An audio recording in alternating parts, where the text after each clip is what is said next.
Anyway, welcome back to the Mr. Gloat podcast, episode 62.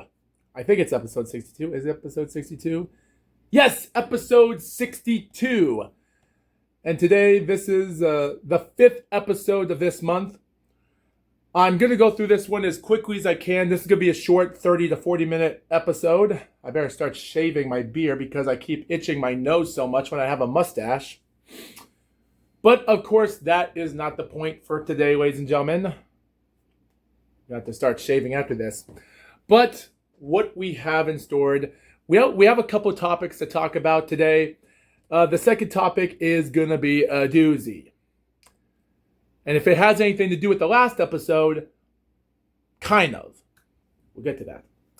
So, as of today, of course, it's now 3:58 p.m. and it's been over an hour since I did the MVP W05 promotion of Chinooka Johnson versus Dina Thorswin. And even though I'm already releasing out these episodes, probably before and after the Clarissa Shields fight of Kay Scott, so we'll see the return of her coming back to the middleweight. We also have interesting agreement. By the way, speaking about MVP promotion, as of today, Elif Nur Turhan, also a Turkish boxer, has already come forward as she has joined MVP in agreement with Matchroom, which is kind of surprising with her 14-0 record, and ever since she won the IBF lightweight champion against Beatriz Vieira last year ago, by undefeated records after wins in her run, putting on a great show, believes that with Nakisa Bidarian, who is also the co-founder of MVP, stated that Elif Nur Turhan is an undefeated world champion, tremendous puncher, and now the first Turkish fighter to join the MVP roster. Golden Turkish Warrior is one of the most exciting fighters in boxing, given her immense punching power and her relentless aggressive pressure of heavy style. Signing this woman will allow us to make some of the most exciting fights in boxing. And looking back at it, I kind of agree. Because after what we just saw a few nights ago during the last promotion for MVP, with all of the fights going by squash match domination and not one fight coming close by decision, or even a controversial decision, like there's no controversial fights that ended in controversial, which happens a lot in boxing, which I'll give that a fat. Like, even though I did grade MVP a C- for its trouble, I really can't say for certain that it's going to give us better luck in the future. Again, like, all fights were fair moments, and sometimes there were some moments here or there, but that wasn't that important. It just wasn't.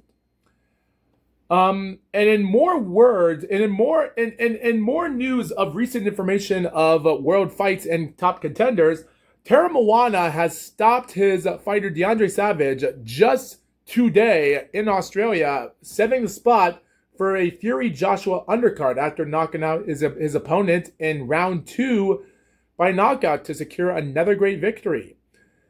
The tall man wants to become the first Australian legit to become heavyweight champion since Lucas Brown became the WBA regular champion in 2016, but was vacated the belt due to drugs, but they still let the win stand, even though they believe that Russia fed him drugs on purpose if Ruslan Chagayev lost the fight. He did, and they gave the guy the title back, but Ruslan just said F it and never paid the sanction fees and got the belt vacated, which kind of became the downfall for that.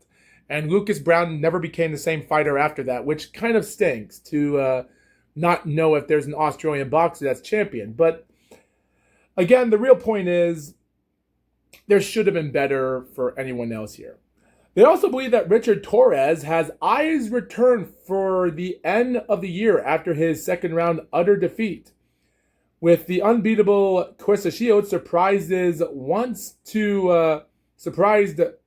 Price that wants to fight her, Lauren Price, who's also another dangerous foe in boxing. Considering, just to let you people know, if you look up the current female status of boxing, We do have interesting state reports here because keep this in mind. Lauren Price is welterweight. 147 is the heaviest you can be at that weight. And, well, 175 is the best you can be overweight in the heavyweight. And, of course, Shields can go down to that weight. She's down to it under 160 pounds, which is the middleweight. So 160 or under is the middleweight. She's back down to that weight. She only lost like less than maybe 20 pounds or so. She has gone down to super welterweight at 154 to become undisputed in a couple fights in 2020 and 2021. So it's not that problematic. But I think if Lauren Price wants to, if she actually takes on Michaela Mayer, depending if Mayer, because Mayer is the WBA, WBC super welterweight champion, taking on Chantel Cameron, but she's also the WBO welterweight champion. So it's like you're saying to yourself, why not just get rid of any of the belts? And see if Lauren Price even becomes champion. Even though she's not a knockout artist as much because she only has 2 knockouts and Quissa Shields is 18-0 with 3 knockouts are problematic. So, again, even Elif Nurturhan, the IBF lightweight champion, only has 8 knockouts in her career, out of 14 fights, mind you. So I really can't say much about that. And in more news, we do try to figure this out as best as we could. In more news, we actually do have some interesting up-and-coming fighters. With the politics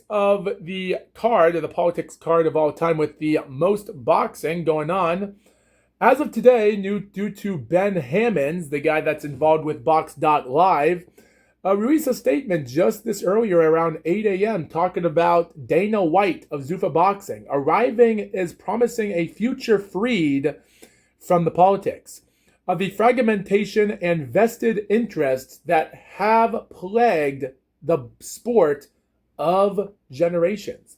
Yet in trying to impose order of boxing, Dana White seems instead to have added another powerful faction to its long-running struggle. For control of an already unimaginable beast, boxing almost seems to revel in being that beast. A politic mess of wearing promoters, broadcasters, feckless, and fragmented governing bodies, and not least its variant but deeply flawed participants. The rest of the information also talks about the fights with Conor Benn and Ryan Garcia. And again, we don't know if he's going to put any of his Zuffa titles on the line. Like, even after the Garcia and Conor Benn, is he going to add the Zuffa title into the belt? And the odds of Conor, or even if Conor Benn and Ryan Garcia, one of them win the fight, do they have to vacate the title? Because at this moment, Dana White, I don't know what he's doing. Even if Dana White finds 2 heavyweight fighters, in his opinion, and he's going to put the Zuffa title on the line, does that mean anything? Well, I really can't say much about that. But again, we're getting talks about that as we speak, so I really can't say much about it. And even Oscar De La Hoya is putting in a lot of meat to this as we speak, so I really can't answer that. I just can't. As for news of what's been happening in boxing as we speak for title fights, world title fights have been on the line so much. And technically, we've had other fights going on as we speak. And with everything going on, from the Mark Chamberlain, Raymond Miratalia, and the Robson Cosilla, Cepeda defeats Lamont Roach. I've said all that before. The real story is, where are we going to go from here? There's just still some less talk going on in boxing as we speak. And by the way, as for the minimum weight division going on right now, even though with Oscar De La Hoya dominating fights at the fights, well, we don't know. From African boxer Q's to Filipino fighter Pedro Taduran and Oscar Colazo from Puerto Rico, born in USA, these world champions in the minimum weight, we don't know what's going on. We even have a Japanese fighter of Ryusei Matsumoto, who's 8-0, ranked number 5 in the world as a regular WBA champion. So I really can't say for certain about any of that yet. But again, I'm really trying to be considered on what's going to happen as we speak. So we're going to have to wait for that information to come. And finally, with Filip Hrgović and Moses Atama throwing out Tintin tantrums at each other, August the 29th, guess what's crazy? I just clicked on Filip Hrgovic's name right now in BoxRec, looking at his style, and the fight with him and Moses Atama on August the 29th is happening. Guess what? It's going to be for the vacant IBF World Heavyweight Champion. Why? I don't understand why they're doing that. I don't know why. Like, don't get me wrong. I'm not going to be hateful for this because even though, yes, Moses Atama is a British fighter, but Moses Atama was also born in Slovakia. He's not a fully blooded British fighter, even though his father's Nigerian and his mother's Slovakian, and they moved out of the country of Slovakia because of information stated that they've been treated or hated by the country, so like harassed or something, so they had to leave the country, go to some other areas in the time, which is why they are living in the UK. That's not the point. Yes, we can have the first ever Slovakian boxer to become champion or the first Croatian fighter to become champion, so I'm all right with that. The thing I don't like about, and yes, I don't care about the British thing, it doesn't matter. Like, because Moses Atama was born in Slovakia, so I'm all right with that. The thing I'm not all right with is that Frank Sanchez, the guy that defeated Richard Torres in Giza in May the 23rd by a second round knockout. He's ranked number 1 in the IBF. I assumed, I get it, yes, Hrgović, like, let's look at the ranking. Like, here's the thing. I get it. Moses Atama is number 3. Hrgović is number 4 in the IBF. Number 2 is vacant. No one is there. A bunch of other weight classes in the IBF have number 1 or number 2 vacant. They do. Even the cruiserweight and light heavyweight still have number 1 vacant, and super middleweight and many, many other weight classes down from super welterweight, but a bunch of other weight classes have already put in the IBF being number 1 or number 2 vacant. Not all the time. So I get it. Again, Frank Sanchez. So here's my point. Even if Atama or Hrgović win, one of them are going to win the fight and win the belt. Do you think it should be more? I don't know what to say. Here's the thing. Do you think that even if any of them are going to win the fight, without nothing controversial, no drug tests, no failure, no contest, no draw, do you think that Frank Sanchez deserves a piece of the action of fighting for a world title? Like, even if Richard Torres won the fight, shockingly, if he did, do you think he should deserve a piece of the action? Like, at this moment, you should think about that. And I rest my case. And by the way, even the IBF rankings have already been updated just yesterday ago. And again, nothing has changed for the heavyweight of the IBF. Neither is the cruiserweight, and neither has the light heavyweight have changed. None of the ranking systems right now in the IBF have been updated. They've updated the same rankings. And I'm scrolling down to it now. And again, well, of course, the lightweight has changed the rankings from a guy named Andy Cruz, who formerly fought for a title in the division, and he's number 2. He's number 3 in the IBF. Other people have dropped down, so that's one change in boxing. And even because Andy Cruz actually left the super featherweight to go up, so that's the only thing that's changed. And again, I just can't. I just can't fathom this. I just can't. Like, it's ridiculous. So my final thought is, with all the title fights going on, this is going to be interested to see what we're going to see at the time.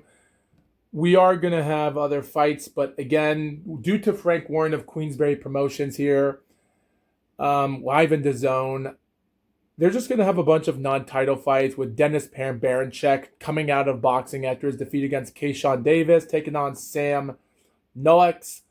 We're going to have a Turkish fighter fighting for his undefeated record that night. And again, it's just going to be a bunch of boxers taking on a bunch of jobbers. And we have a guy named Liam Fitzmaurice, who's an 0-18 fighter. Sakura Hagiwara taking on Zayn Ahmed, 2-0 in a 4-round fight. Yeah, there are a couple of undefeated fighters. Mike Perez is taking on Alois Yombi. Guys have lost their pro fights, so no point about that. So, yeah, I don't know. It's ridiculous. All right, so with all that being said, we're already 15 minutes into this episode, so let's just get to the real story about this. Okay. All right. So I have talked about this before. I'm going to talk about this, which I've never talked about. So in 2004, women's boxing had finally changed when the WBA existed during the first title fights. Even around 2005 and so on, and other fights going on, there was also other informational fights going on. Like North Korea had some female boxing for titles at the time and other moments, and they were vacant, and even many other fights at the time were there.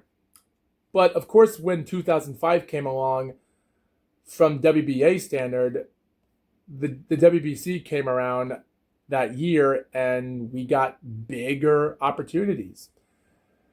The first ever undisputed champion in women's boxing in the belt organization came around sudden, when in September the 15th, 2006, a woman that goes by the name of Gisela Salandi, who was born in the country of Trinidad and Tobago, who unfortunately passed away in January the 4th, 2009 due to a car accident, which kind of ended her career with an undefeated record of 16-0, 6 knockouts, and she was, yes, the competition was weak back then, so she got lucky, but again, it is sad of how far she would have went. There were other champions around the time, like a year later, Natasha Ragazzini or Natalia. They went on and fought for super middleweight, even after Clarissa Shields vacated out her WBC belt, and Natasha grabbed out that belt and became undisputed. And she went on as a legend. Even Holly Holm was the undisputed welterweight champion in 2007 in March, but vacated out one of the WBA belts. So it wasn't that hard to understand what the undisputed meant. But again, there weren't a lot of champions in the division at the time because of it. Of course, in 2009, the IBF came around and became major, but then a year later in 2010, the WBO belt came. So the 3-belt era ended quickly, and the WBO came, and that's how we got the 4-belt era for women's boxing. So it wasn't that obvious that there was going to be a lot of changes in the boxing world. There was going to be a lot to it that meets the eye, definitely. From Clarissa Shields being an undisputed heavyweight, Franchon Cruz and Savannah Marshall were undisputed middleweights for the first time in over 15 years after Natasha did it. And even Clarissa Shields is a 2-time undisputed middleweight, and even became a super welterweight in 2021, as we just talked about. Cecilia Breckhouse in 2014 became the first undisputed in the 4-belt era in all boxing, if you don't talk about Bernard Hopkins and Jermaine Taylor thing of 2004 and 2005, which the WBO belt was still a minor weight belt back then. Like, for instance, if the 5-belt era exists right now and they say the IBO is a major belt, that means you have to include Alexander Usyk for being that, because yes, he defeated Tyson Fury in 2024 for winning all the belts, but that also included the IBO belt. Of course, Jessica McCaskill in 2020, that dumb fight that she shouldn't have won. Cecilia should have won that fight and it killed her career for good, but not without one last win some years ago that ended with a bang. Again, Chantel Cameron became super lightweight. Katie Taylor won that belt back, becomes undisputed then, even after her lightweight champion in June the 1st, 2019. Same night where Andy Ruiz defeated AJ. Alicia Baumgartner, super featherweight. Serrano, featherweight. Ellie Scottney, bantamweight. Chernerka Johnson last year ago, bantamweight. Bantamweight on for Thorswin a few days ago. Gabrielle Fedora, first flyweight in 2024. Senicia Strata, 2024 as well in the minimum weight. Tina Rupertchen, 2025, a straw of the autumn weight. There's nothing you can say. There's a decent amount of undisputed champions we could talk about here. But with all that being said, there's actually one undisputed out there that I don't think people even talk about. And that right there is what we're going to talk about today. So the bantamweight division in the mid-2000s for women's boxing is somewhat interesting than you think it is.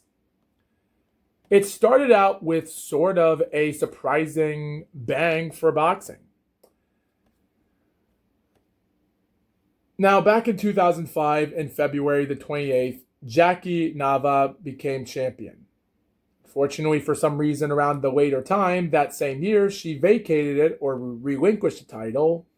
Even the bantamweight months later at the time, Kwang Ok Kim, one of the 3 undefeated North Korean retired fighters, became the WBA or the WBC champion. Defended it a couple times, and by June 7th, 2006, the belt was vacated. They believed it was relinquished due to the controversy politics of North Korea, and it seemed hard to people to put them on the line for that. So Kwang Ok Kim had to retire because of it. And I think it was around that same time when Jackie Nava decided to go up to super bantamweight to actually win a belt there as well, around the same time. But of course, the reason that leads this to it is that before you know it, on October the 14th, 2006, just shy of a few months later, history changed. So it took a while for the WBA belt to be back in the spotlight, and that spotlight brung it in. The WBA and WBC both organized a fight without hesitation, bringing in another undisputed. After Gisela Salandi became the first, the story came where a woman out of the country of Denmark made history. That woman's name was Anita Christensen, who I do assume, because just keep this in mind, because this woman reminds me of Jackal Tojo, the woman from Want to Be the Strongest in the World, and the woman that shouldn't have defeated Sakura Hagiwara, and we don't know why the creators didn't let Hagiwara win, but the real story about this is that the real story happens here. Anita Christensen, as Jackal Tojo, did the amazing history in boxing, where in the month of October the 14th, she comes in, dominates her opponent named Nadia Holkmi, and becomes undisputed champion. Defeats the French woman and becomes champion, and as a Denmark fighter. And she was a former WIBA and WIBF bantamweight champion in 2004, so the wins were legit. Of course, she did fight in November and December that same year in 2 6-round non-title fights. But then it took her 9 months later until she took on a woman named Bettina Gabriella, an 8-2-1 fighter, dominated the 10-round fight in September that year, won the belt, went on to take on a nobody in November, and her 24th pro win took on against a jobbing journeyman nobody that was a 7-7-2 record in March. She defended the belt there as well, but there was also talks around the time is that in June the 1st, 2007, it stated that the WBC belt was actually vacated off of Anita. And in September the 14th, 2007, she was promoted as an interim WBC champion. Susana Vasquez actually became champion in June the 1st, 2007 as a Mexican woman for WBC female world champion. But then the belt was vacated in late of 2008. We don't know why, but Anita would get the belt at the time and would successfully defend the belt easily in March of 2008. So this means that she was a two-time undisputed champion. It's kind of crazy that this is like 20 years ago until Dina Thorstwin did the unthinkable and to become women's boxing champion as a Danish boxer. She seemed unstoppable. That is until the real-life Sakura Hagiwara named Galina Koiva Ivanova, which I'll just call her Sakura Hagiwara, from Bulgaria, Southpaw fighter, Southpaw, came out of nowhere and did the unthinkable. Now, this Sakura Hagiwara started in 1999 with a couple fights, which I'm going to assume are dancing, because dancing, she was competing against her friends by winning. She did one in 2001, got a 3-0 record, but let's just ignore the first three fights and just assume they were just dance competitions, like a dance-off, because there were nobodies. Guess what? In July the 6th, 2002, her first legit fight, out of her fourth pro fight, she took on the real life, and I'm not kidding, she took on the real life female, a real life competitor. She would, I'm not joking. I'm not joking.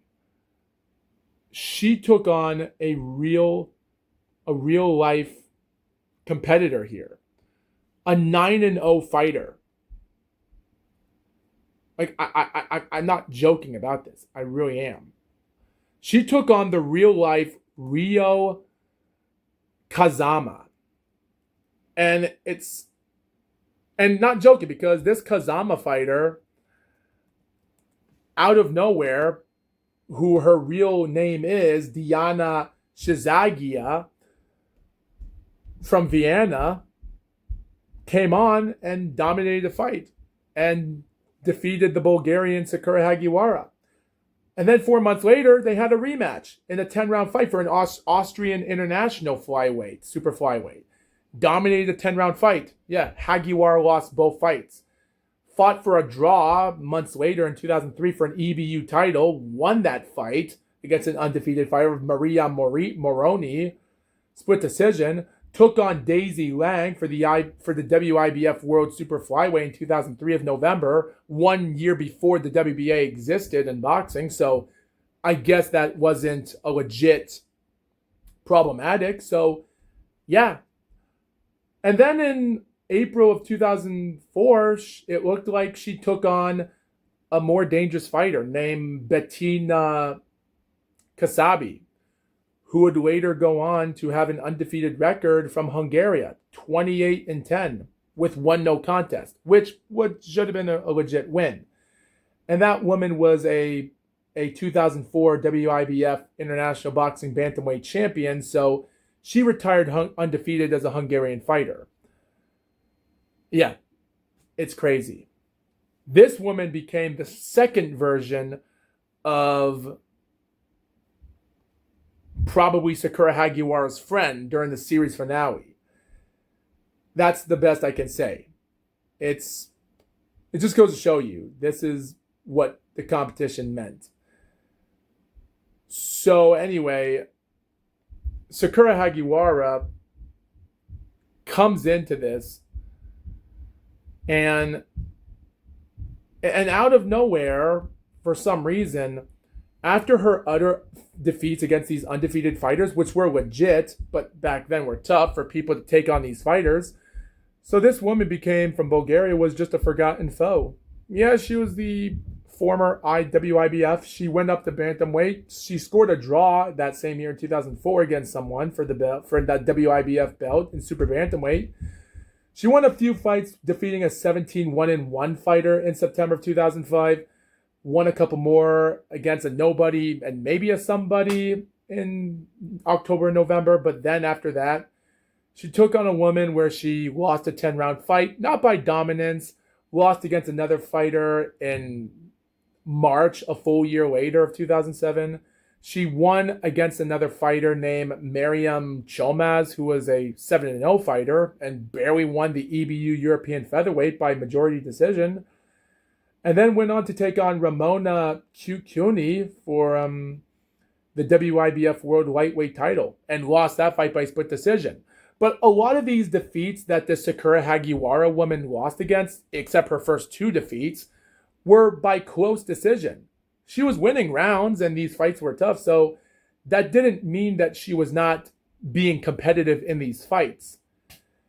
So after her defeat in May the 16th that year in 2008, 1 month later after that, she went to Denmark and took on the undefeated 24-0 undisputed champion Anita Christensen. And again, competition was scarce back then and similar it is, so anybody could get lucky becoming a champ.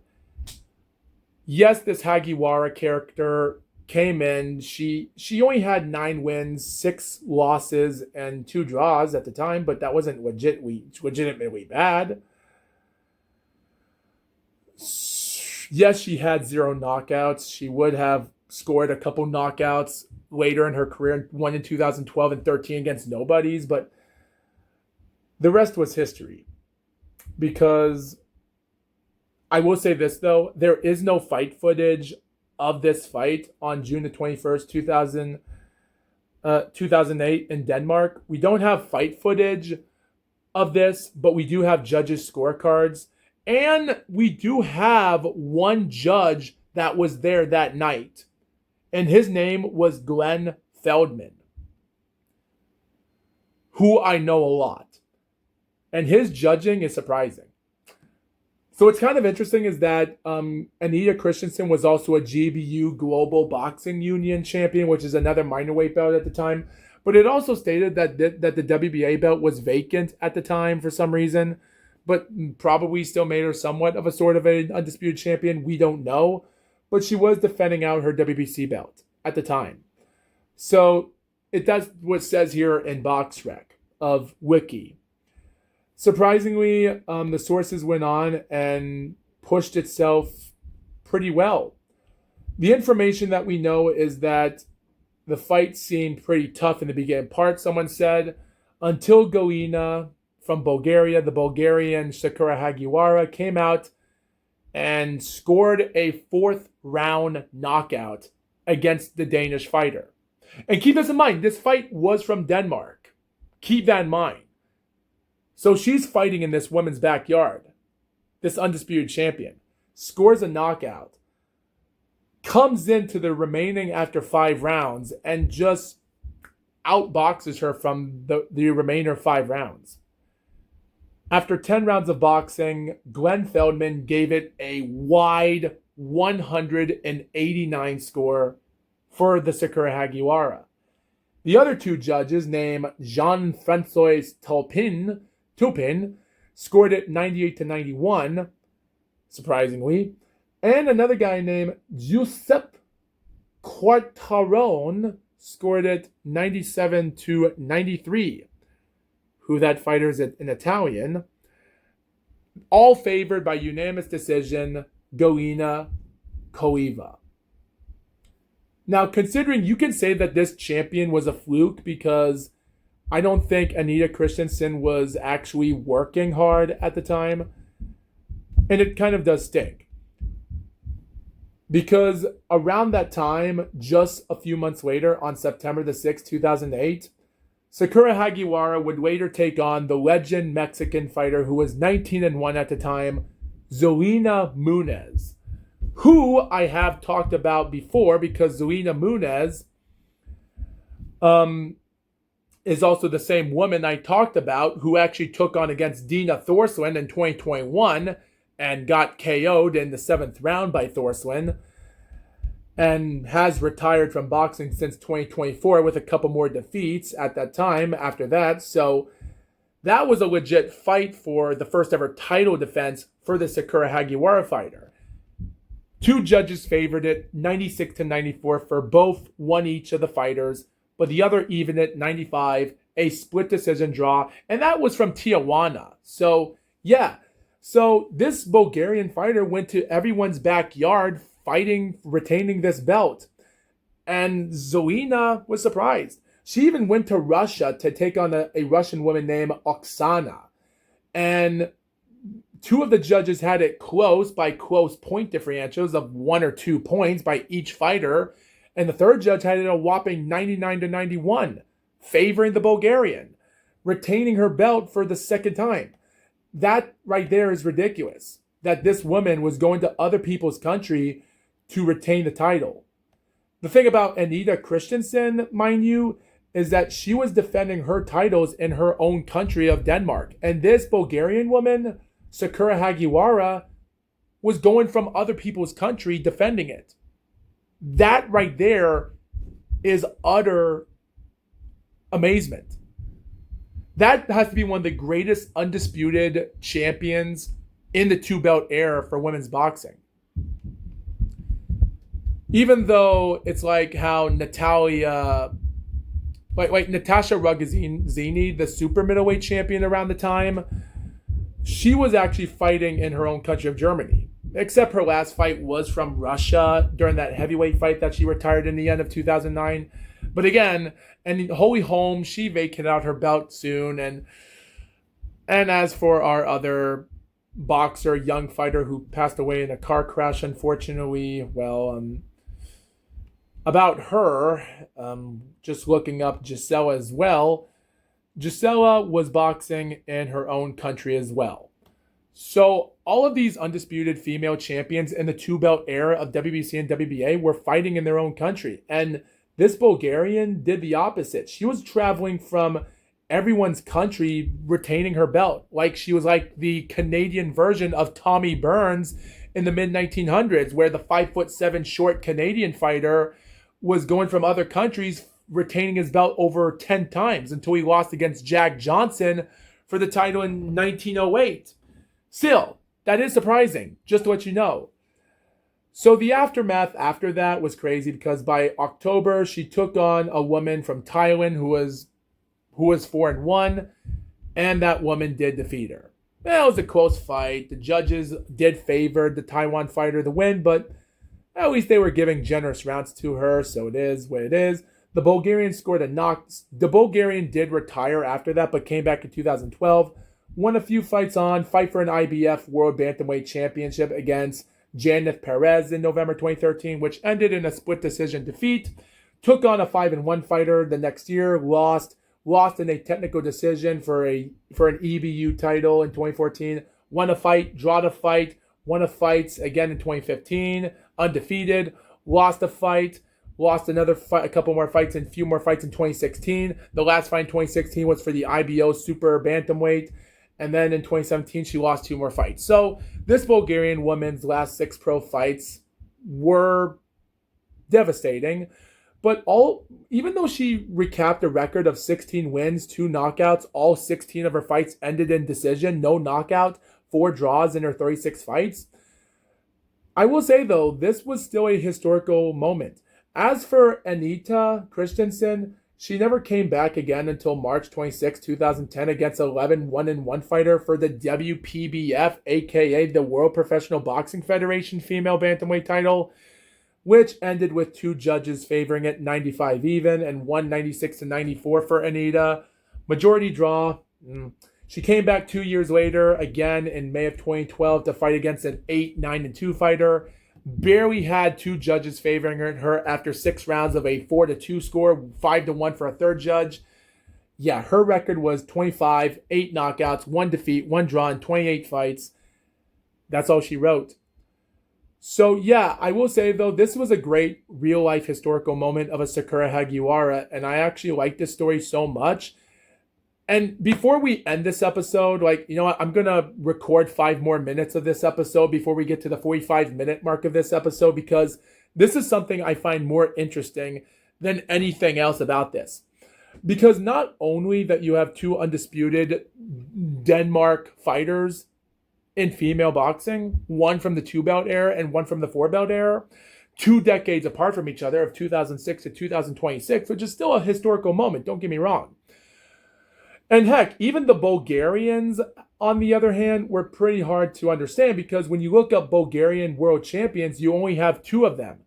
And that is Galina Koleva, the Sakura Hagiwara, and Daisy Lang, the same woman that we just talked about that was the WIBF super flyweight champion, which is the same fighter that we talked about that in 2003 of November, of how Galina defeated Daisy Lang for that WIBF belt before she lost against the undefeated fighter of Bettini Kasabi.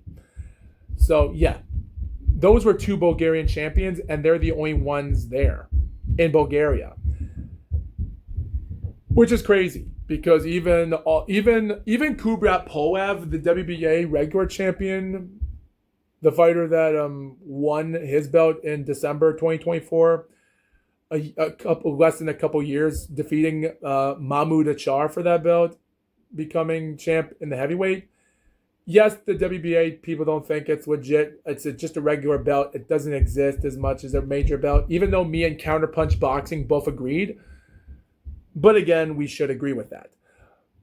But when you look up Danish fighters in Denmark, you see a lot of interesting stuff here. Because, yes, here's the thing. We do have some interesting boxers in the past, such as Waldemar Holberg and Battling Nelson, two Danish boxers, one that was born in 1940, well, not born, but died in 1947, and another one that died in 1954, boxers that fought back in the old days during the late 1900s, even like when Waldemar was in the 1908 Olympic Games and 1910 for battling, and he was a world lightweight champion, and Holberg was a welterweight champion, and even as a Jewish boxer for him. So that right there is legendary. And then you moved in the future, and then in the early 90s, the WBO was becoming a legit belt.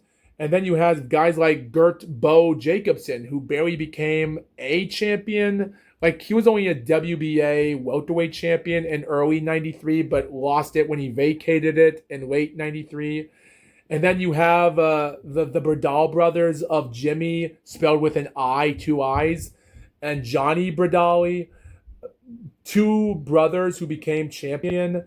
Like, even though Jimmy was a great fighter at the time in 1992 and 94, became WBO super featherweight champion until he lost against Oscar De La Hoya in 94, which kind of ended his career, and he decided to call it quits after that fight. Well, not quits after it yet, because he later lost another fight and then fought for an IBO World Super Featherweight belt in 96 until he lost against Troy Dorsey for the IBO belt in 96. Also, the same fighter that I just talked about in part 1 of the real life Sakura Hagiwara, which that's also another story I even talked about. It's not hard to find.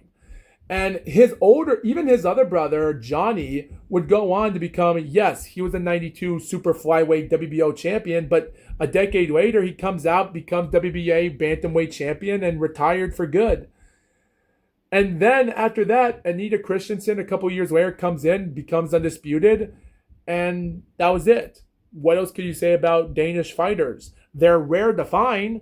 And then Mikhail Kessler comes in the super middleweight and has 46-3 in his resume, took on the greatest boxers of all time as a 4-time super middleweight champion, taking on guys like Joe Kawasaki, Marcus Bayer, Carl Froch, Andre Ward. Like, this guy was a Denmark legend as a Danish fighter, even when he retired in 2013 or 2014. I think it was 13. That's legendary. And then Dina Thorson comes in and does undisputed. With only 8 Danish boxers, that's legendary. And that right there is the end of the story. So even though these countries do not have a lot of champions, but when you see them make it to the spotlight in an unbelievable fashion, like we just said a few days ago, yeah, this right here is legendary. And I rest my case. So that's all I've got to say for this episode. I'm already going to take a hiatus from doing Mr. Gloat podcasts because in the next few days, I'm going to review Carissa Shields versus Kay Scott. And then a week later, I'm going to do the next Jake Paul fight for Amanda Serrano. Stay tuned for the update. We're going to see what happens later on. But with that being said, we'll see you guys next time. Take it easy.